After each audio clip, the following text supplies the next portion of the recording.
নমস্কার বন্ধুরা, আজ আমি বেলের শরবত বানাবো। বাটি নিয়েছি, বাটির মধ্যে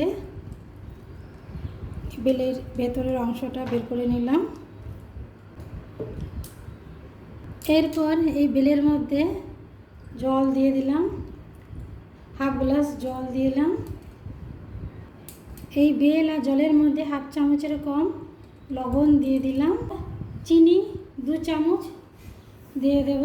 এরপর আমি এখান থেকে এই বীজ আর এই ছিবড়েগুলো বের করে নেব। গ্লাস নিলাম, গ্লাসের মধ্যে 3টে বরফের টুকরো দিয়ে দিলাম, বেলের জুড়োটা দিয়ে দিলাম, এর উপরে নারকেল কোড়া দিয়ে দিলাম, চেরি ফলের টুকরো একটু সাজিয়ে নিলাম, দিয়ে দেব।